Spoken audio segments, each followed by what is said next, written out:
ये हजरत मोहम्मद सल्लल्लाहु अलैहि वसल्लम की घटना हजरत मूसा अलैहि सलाम के जमाने की है, जब हजरत मूसा अलैहि सलाम अल्लाह का संदेश अपनी कौम के बीच फैला रहे थे। एक दिन वो अल्लाह के साथ बात कर रहे थे।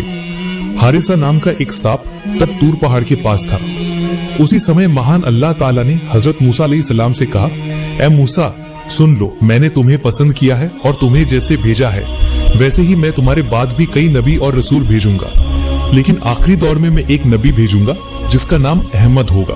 तब मूसा अलैहि सलाम ने अल्लाह रब्बुल आलमीन से पूछा, या रब्बुल आलमीन, आपका वो नबी और उनके उम्मत अनुयायी कैसे होंगे? तब महान अल्लाह रब्बुल आलमीन ने फरमाया, वो दया और करुणा का स्रोत होगा। वो केवल इंसानों के लिए ही नहीं बल्कि जिन जाति और तमाम सृष्टि के लिए रहमत कृपा होगा। उसके उम्मत अमल कम करेंगी लेकिन अमल के मुकाबले में उन्हें सवाब पुण्य ज्यादा मिलेगा। वो मेरी आखिरी वाणी पवित्र कुरानुल करीम लेकर आएगा। और महान अल्लाह रब्बुल आलमीन ने यह भी कहा, जो उस नबी पर ईमान लाएगा उसे मैं मुक्ति दूंगा, जो उसे मोहब्बत करेगा उस व्यक्ति को भी मैं मुक्ति दूंगा। चुपके चुपके इस महान बातचीत को सुनकर हारिसा साहब के दिल में एक उम्मीद की किरण जागी। वो मन ही मन सोचने लगा, जिस नबी से महान अल्लाह रब्बुल आलमीन इतना प्यार करते हैं, अगर मैं उस नबी के मुख से माफी की दुआ मांग सकूं तो यकीनन महान अल्लाह रब्बुल आलमीन मुझे माफ कर सकते हैं। अगले दिन सुबह हारिसा साहब की मुलाकात मूसा अलैहि सलाम से हुई। उस हारिसा साहब ने तब हजरत मूसा अलैहि सलाम से कहा, ए मूसा अलैहि सलाम, मैं हारिसा बोल रहा हूँ, मैं एक सांप हूँ, आप पीछे मुड़कर मेहरबानी करके नीचे देखिए। तब मूसा अलैहि सलाम चल्ला बंद करके खड़े हो गए और उन्होंने पीछे मुड़कर नीचे देखा। तब उन्होंने पाया कि वो हारिसा साहब उन्हें बुला रहा है। तब वो हारिसा साहब धीरे आवाज में कहने लगा, या रसूल अल्लाह, ए अल्लाह के नबी, मैं आपके पास एक गुजारिश लेकर आया हूँ। मैंने सुना है कि आखिरी दौर में एक नबी आएंगे, उनका नाम अहमद होगा और वो दुनिया के आखिरी नबी होंगे। ए मूसा अलैहि सलाम, अल्लाह के नबी, मैं उनकी सोहबत हासिल करना चाहता हूँ। आप मेहरबानी करके महान अल्लाह रब्बुल आलमीन से मेरी हयात उम्र लंबी करने के लिए थोड़ी दुआ कीजिए। मैं चाहता हूँ कि मैं उस नबी के जमाने तक जिंदा रह सकूं और उनकी सोहबत हासिल कर सकूं। तब मूसा अलैहि सलाम ने सांप की कराहट सुनकर महान अल्लाह रब्बुल आलमीन से प्रार्थना की और तुरंत ही अल्लाह ने दुआ कबूल कर ली और सांप से कहा, ए हारिसा, तुम अमुक जंगल में जाओ और उस नबी के जमाने तक तुम वहीं रहोगे। तुम आज रात ही सो जाओगे। अल्लाह की रहमत से तुम उनके जमाने तक जिंदा रहोगे और सोए हुए ही रहोगे। याद रखना, जिस जमाने में तुम्हारी नींद टूटेगी वही जमाना आखिरी नबी यानी नबी अहमद का जमाना होगा। तब वो हारिसा साहब मूसा नबी के कहे अनुसार ही उस जंगल में जाकर गुफा के अंदर एक गड्ढे में सो गया।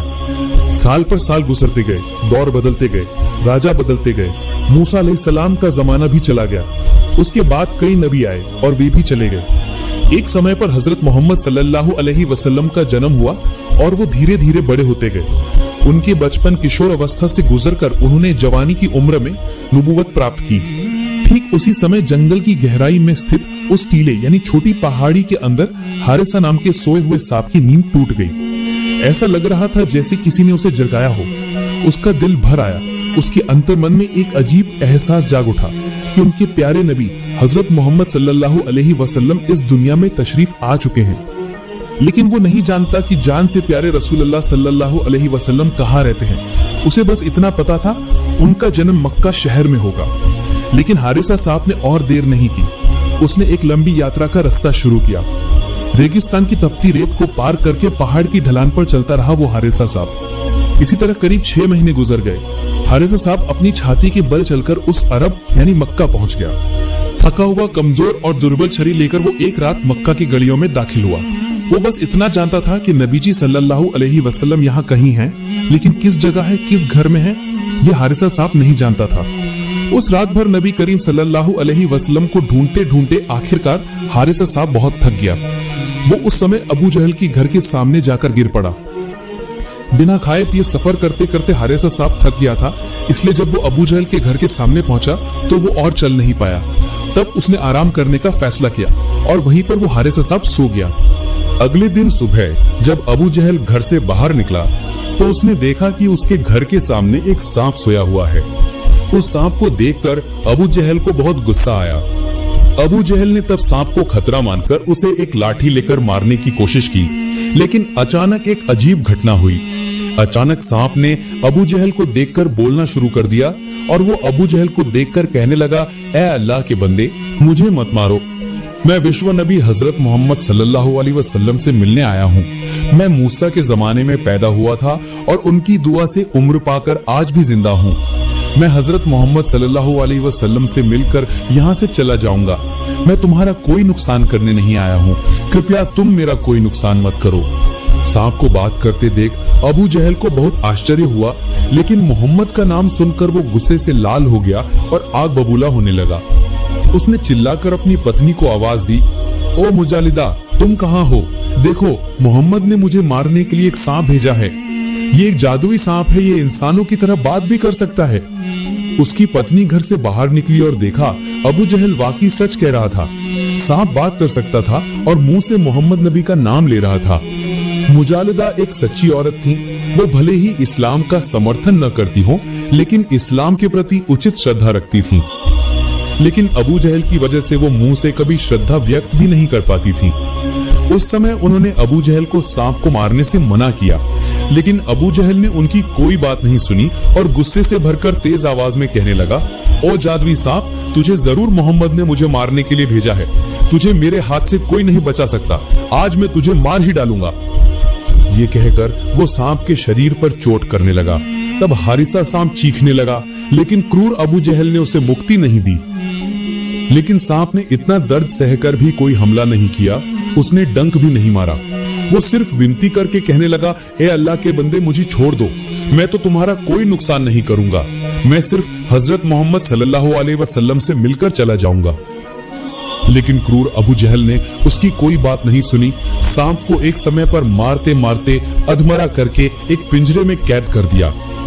पिंजरे में कैद रहते हुए सांप रोने लगा और महान अल्लाह रब्बुल आलमीन से दर्द भरी आवाज में पुकारने लगा। तब वो हारिसा सांप अल्लाह से कहता है, ए अल्लाह रब्बुल आलमीन, आप मुझे मौत दे दीजिए, मुझे कोई अफसोस नहीं है, लेकिन मरने से पहले एक बार तो मैं आपके हबीब प्रियतम से मिलना चाहता हूँ। रात के समय अबू जहल के घर में दीपक बुझने को था। मुजालिदा ने कांपती आवाज में अबू जहल से तब कहा, ए उमर इब्ने हिशाम, अबू जहल का असली नाम, आप इस सांप का क्या करना चाहते हैं? इसने तो आपका कोई नुकसान नहीं किया। आपने इसे इतना मारा, फिर भी तो ये आप पर कोई हमला करने नहीं आया। आप इसे छोड़ भी तो सकते थे। मुजालिदा की ये बात सुनकर क्रूर अबू जहल बहुत नाराज हो गया। उसने तुरंत उसके गाल पर एक थप्पड़ मारा और तब मुजालिदा से कहा, पागल हो गई हो तुम? इसने मोहम्मद का नाम लिया है। जरूर मोहम्मद ने इसे जादू करके भेजा है, इसलिए सांप होकर ये बात कर सकता है और मैं इसे कभी नहीं छोड़ूंगा। मैं इसका बदला जरूर लूंगा। इसी तरह बहस करते करते वे एक समय पर सो गए। लेकिन मुजालिदा का दिल काफी नरम था। उनके मन में बहुत दया थी। वो बर्दाश्त नहीं कर सकी। गहरी रात में वो घर से बाहर निकली उस सांप को आजाद करने की उम्मीद में। वो एक समय पर सांप के पिंजरे के पास गई। दूसरी ओर मुजालिदा के घर से बाहर निकलने के तुरंत बाद क्रूर अबू जहल की नींद खुल गई। अबू जहल ने अपने पास मुजालिदा को ना देखकर एक समय पर सोचा, जरूर वो उस सांप को छोड़ने गई है। इसलिए अबू जहल ने देर ना करते हुए घर से बाहर निकल गया। मुजालिदा जैसे ही उस सांप के पास उसे आजाद करने के लिए गई, तभी मुजालिदा ने देखा अबू जहल घर से बाहर निकल रहा है। मुजालिदा अबू जहल को देखकर डर गई। वो उस समय ठिठक कर खड़ी रही। अबू जहल ने आकर उनसे पूछा, ए मुजालिदा, तुम यहाँ क्यों आई हो? तब मुजालिदा ने कांपती आवाज में कहना शुरू किया, ए उमर इब्ने हिशाम, मैंने घर से इस सांप के स्थान बदलने की कुछ आवाजें, शब्द सुने। मैंने सोचा मोहम्मद इस सांप को ले जा रहा है, इसलिए इसे देखने के लिए मैं बाहर आई हूँ। मोहम्मद की इतनी हिम्मत कैसे होती है कि वो आपके हाथ से सांप ले जाए? इस तरह झूठी बात कहकर मुजालिदा ने अबू जहल को घर के अंदर भेज दिया और वो भी खुद घर चली गई। अगर मुजालिदा अबू जहल को ये बात ना कहती तो शायद क्रूर अबू जहल उन्हें यातना देता। इसी तरह करीब 3 दिन तक उस सांप को कैद करके उस क्रूर अबू जहल ने यातना दी। खाना, पानी, सांस, शांति कुछ भी नहीं ले पाया वो हारिसा सांप। लगातार लोग उसे देखने आते थे। कौन है वो सांप जो इंसानों की तरह बात करता है? लेकिन फिर भी क्रूर अबू जहल की वजह से उनका भी दिल कांप उठता था। वे कहने लगे, इस सांप को इतनी यातना देना ठीक नहीं है। लेकिन सांप सिर्फ रोता था और अल्लाह अल्लाह कहकर चिल्लाता था। आखिरकार 3 दिन गुजरने के बाद हारिसा सांप का शरीर कमजोर पड़ गया, वो मर गया। लेकिन यही खत्म नहीं होता। अबू जहल इतने पर भी संतुष्ट नहीं हुआ। वो बोल उठा, इसे सिर्फ मौत देने से नहीं होगा, इसे आग में जलाकर राख कर देना होगा और पूरे इलाके में दिखाना होगा कि मोहम्मद ने मुझे एक सांप भेजा था मारने के लिए, लेकिन मैंने उस जादुई सांप को मार डाला है और आग में जलाकर उसे राख बना दिया है। योजना के अनुसार ही अबू जहल ने उस सांप को आग में जला दिया और उसके मृत्यु शरीर को राख बना दिया। सांप को जलता देखकर अबू जहल हंसने लगा और कहने लगा, सब देखें मोहम्मद का जासूस कैसे आग में जल रहा है, कैसे जलकर राख हो रहा है। आखिरकार जब वो सांप जलकर राख हो गया तो अबू जहल ने उस राख को ढक्कन वाले एक पीतल के बर्तन में रख लिया। अब शुरू हो गया झूठ के अहंकार वाला वो खेल।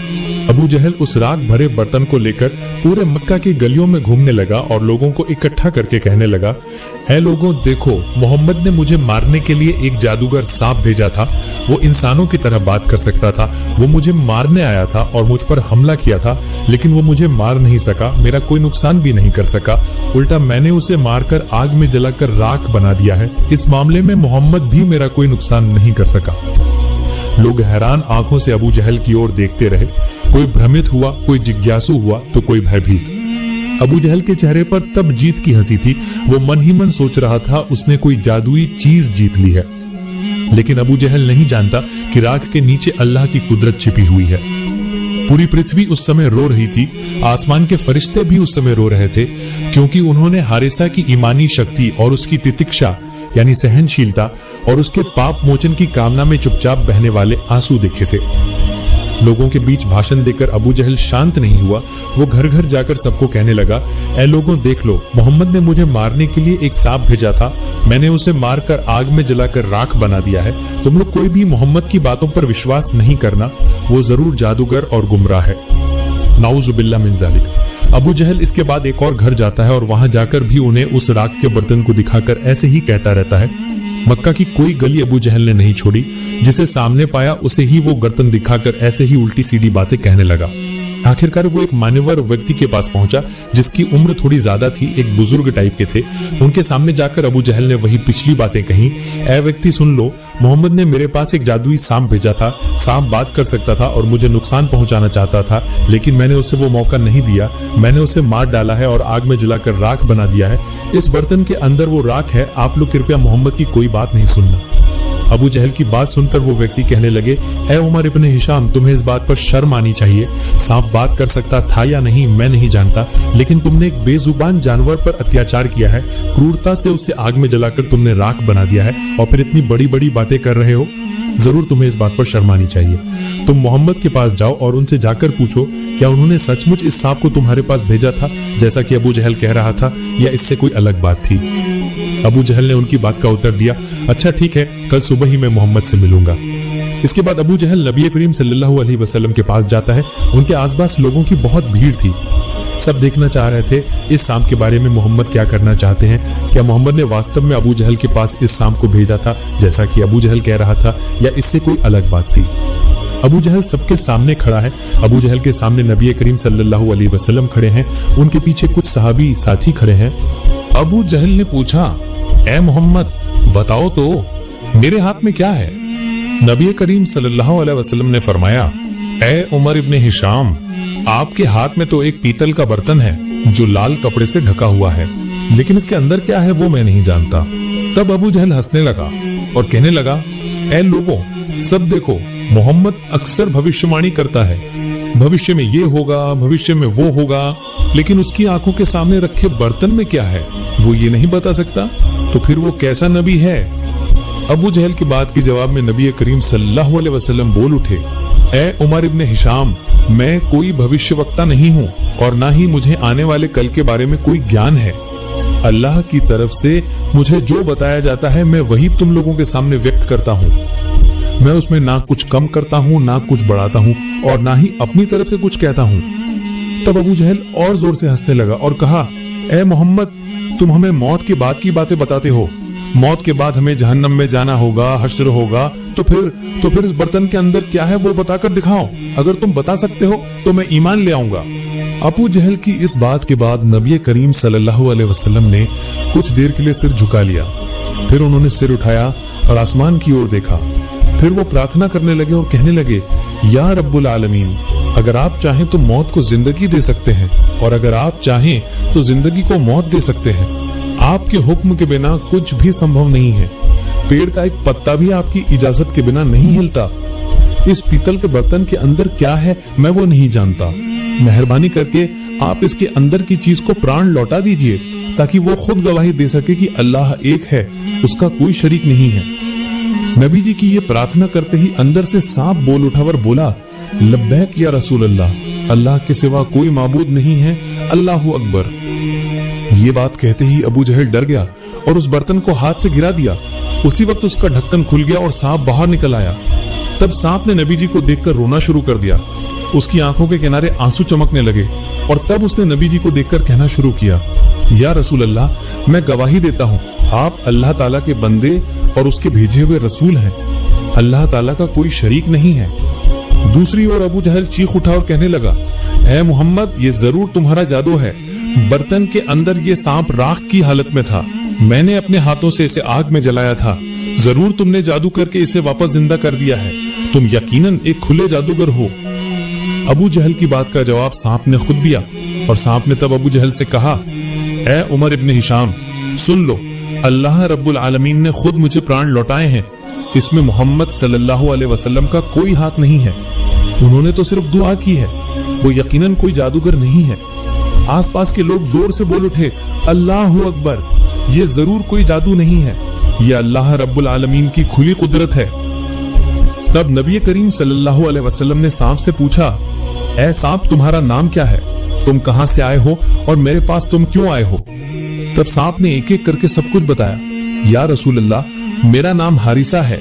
मैंने हजरत मूसा अलैहिस्सलाम के जमाने में जन्म लिया था। या रसूल अल्लाह, मेरी दिली ख्वाहिश थी कि मैं आपकी सोहबत पाऊंगा और आपसे मेरे लिए मगफिरत की दुआ कराऊंगा।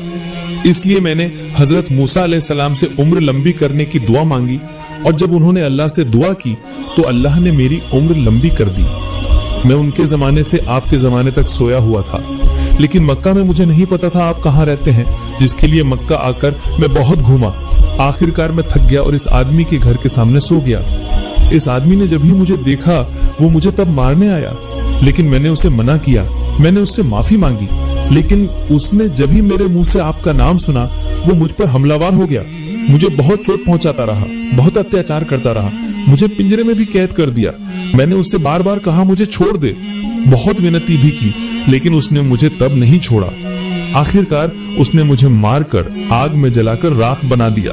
या रसूल अल्लाह, मैंने तब भी उसका कोई नुकसान नहीं किया था, लेकिन अब चूंकि दूसरी बार मुझे मौका मिला है, अब ये मौका मैं हाथ से नहीं जाने दूंगा। अब मैं उसे नहीं छोड़ूंगा, मैं उसे खत्म कर दूंगा। ये कहकर हारिसा सांप अबू जहल की ओर लपका उसे डसने के लिए। उस समय अबू जहल डर के मारे भागने लगा, लेकिन नबी करीम सल्लल्लाहु अलैहि वसल्लम ने पीछे से सांप को आवाज दी और कहा, ए हारिसा, तुम उसे माफ कर दो, उसका कोई नुकसान मत करो। मानता हूँ तुम पर जरूर जुल्म और अत्याचार हुआ है, लेकिन याद रखना, अगर तुम किसी को माफ कर देते हो, क्षमा कर देते हो, तो यकीनन महान अल्लाह रब्बुल आलमीन भी तुम्हें माफ करेंगे और उसके बदले में तुम्हें उत्तम प्रतिफल देंगे। नबी जी की आवाज सुनकर हारिसा सांप और आगे नहीं बढ़ा। उसने नबी जी की बात का पालन किया और अबू जहल को माफ कर दिया। इसके बाद उसने एक और गुजारिश की और कहा, या रसूल अल्लाह, मेरी आपसे एक और फरमाइश है। कृपया महान अल्लाह रब्बुल आलमीन से थोड़ी दुआ कीजिए, वो मुझे इंसान बना दें। मैं भी इंसानों की तरह इबादत करना चाहता हूँ और अशरफुल मखलूकात यानी सर्वश्रेष्ठ रचना बनकर मैं भी गवाही देना चाहता हूँ और आखिरत यानी परलोक में आपके साथ जन्नत में रहना चाहता हूँ। ये कहने के बाद नबी करीम सल्लल्लाहु अलैहि वसल्लम ने अल्लाह से उस हारिसा सांप के लिए दुआ की और उसी वक्त वो हारिसा सांप इंसान बन गया। इंसान बनने के बाद वो जब तक जिंदा रहा तब तक नबी करीम सल्लल्लाहु अलैहि वसल्लम की खिदमत करता रहा। एक बार एक महिला रसूल सल्लल्लाहु अलैहि वसल्लम की दरगाह में उपस्थित हुई और विनम्रता से निवेदन किया, ए अल्लाह के रसूल सल्लल्लाहु अलैहि वसल्लम, आप मुझे गुनाहों से पवित्र कर दीजिए। मैंने जानबूझकर महापाप कर लिया है, मैंने व्यभिचार किया है। आप मुझे सजा देकर पवित्र कर दीजिए और परलोक के अजाब यानी यातना से मेरी रक्षा कीजिए। महिला की ऐसी बात सुनकर नबी करीम सल्लल्लाहु अलैहि वसल्लम ने जानबूझकर उसकी ओर से मुंह फेर लिया। तब महिला उस ओर जाकर फिर से सजा देने का अनुरोध करने लगी। नबी करीम सल्लल्लाहु अलैहि वसल्लम ने इस बार भी दूसरी ओर मुंह फेर लिया, इसलिए महिला फिर से उस ओर जाकर विनय करने लगी। हुजूर सल्लल्लाहु अलैहि वसल्लम ने इस बार भी दूसरी ओर मुंह फेर लिया। इस तरह वो महिला हटी होकर लगातार 4 बार हुजूर सल्लल्लाहु अलैहि वसल्लम के सामने अपने अपराध को स्वीकार किया और शरीयत के अनुसार सजा लागू करने का आग्रह किया। उसने कहा, हुजूर, मैं जानती हूँ कि इस पाप की सजा कितनी भयानक है, पत्थर मारकर मृत्यु दंड लागू करना, लेकिन फिर भी मैं उस सजा को स्वेच्छा से स्वीकार करने के लिए तैयार हूँ, क्योंकि दुनिया की इस मामूली सजा से ज्यादा भयानक, असीम पीड़ादायक आखिरत की सजा है। इसलिए दया करके आप दुनिया की सजा लागू करके आखिरत की असहनीय सजा से मुझे मुक्ति दिलाने का इंतजाम कर दीजिए। महिला के असामान्य जोर देने पर आखिरकार नबी करीम सल्लल्लाहु अलैहि वसल्लम ने उससे बात की। तुमने इस भरी सभा में स्वेच्छा से अपने अपराध को बार बार स्वीकार किया है, इसलिए तुम पर सजा लागू की जा सकती है, लेकिन चूंकि तुम अभी गर्भवती हो, इसलिए तुम्हारी मृत्यु नहीं हो सकती, अतः तुम अभी चली जाओ। इसके बाद संतान को जन्म देने के बाद उसका अच्छे से पालन पोषण करती रहना। जब वो दूध पीना छोड़ दे और अन्य भोजन करना सीख जाए और उसका जीवन तुम्हारे ऊपर निर्भर न रहे, वो खुद ब खुद सामान्य रूप से चल फिर सके, तब तुम आना, तब मैं तुम पर शरीयत का नियम लागू करूंगा, सजा दूंगा। रसूल सल्लल्लाहु अलैहि वसल्लम की बात सुनकर संतान प्रसव की प्रतीक्षा में महिला चली गई। इसके बाद घर जाकर संतान प्रसव का इंतजार करने लगी। एक दिन संतान का जन्म हुआ। धीरे धीरे वो बड़ा होने लगा, दूध पीना छोड़कर अन्य भोजन की ओर झुका। धीरे धीरे माँ के बिना ये वो करने लगा। तब तक उसके सभी प्रकार के भाव राग यानी जज्बात चले जाने चाहिए थे। होश में आकर सामान्य जीवन के प्रति रुचि पैदा होनी चाहिए थी, जीवन के प्रति ममता पैदा होनी चाहिए थी, लेकिन नहीं। आखिरत के डर से तब भी उसके फैसले में कोई बदलाव नहीं था। 2.5 साल बाद वो फिर से नबी करीम सल्लल्लाहु अलैहि वसल्लम की दरगाह में आकर उपस्थित हुई। गोद में 2.5 साल का निर्दोष बच्चे के मुंह में रोटी का टुकड़ा, जिसका मकसद ये समझाना था कि बच्चा अब मेरे स्तन के दूध पर निर्भर नहीं है, वो अब अन्य भोजन खाकर गुजारा करने में सक्षम है। मेरे न रहने पर भी उसे कोई समस्या नहीं होगी। हुजूर सल्लल्लाहु अलैहि वसल्लम से विनम्रता पूर्वक निवेदन किया, हुजूर, आपके साथ किए गए वादे के अनुसार मैं उपस्थित हुई हूँ। सभी शर्तें पूरी हो गई हैं। शरीयत का विधान लागू करने में अब कोई बाधा नहीं है, इसलिए दया करके बहुत जल्दी मुझे पवित्र कर दीजिए। दुनिया की मामूली सजा के बदले में आखिरत की असहनीय सजा से मेरी रक्षा कीजिए। आखिरकार रहमत के नबी सल्लल्लाहु अलैहि वसल्लम ने शरीयत का विधान लागू करने का आदेश दिया और पत्थर फेंककर उसकी मृत्यु दंड लागू किया गया। जनाजे की नमाज पढ़ाने का समय आया तो नबी करीम सल्लल्लाहु अलैहि वसल्लम खुद उसकी जनाजे की नमाज पढ़ाने के लिए आगे बढ़े। तब हजरत उमर रदी अल्लाह ताला अन्हो ने पूछा, ए अल्लाह के रसूल सल्लल्लाहु अलैहि वसल्लम, इस महिला ने तो अवैध काम किया था, फिर भी आप खुद उसकी जनाजे की नमाज पढ़ाने जा रहे हैं, क्या कारण है? नबी करीम सल्लल्लाहु अलैहि वसल्लम ने फरमाया, ए उमर, इस महिला से घिनौना काम हो गया था, ठीक है, लेकिन उसने अति ईमानदारी और निष्ठा के साथ ऐसी तौबा की है कि अगर उसकी तौबा का 10वां हिस्सा भी पूरे मदीना के निवासियों में बांट दिया जाए तो तमाम मदीना के निवासियों के गुनाह माफ हो जाएंगे। सुभान अल्लाह। अल्लाह पाक हम सबको उसकी नाफरमानी और सभी प्रकार के गुनाहों से हिफाजत करे।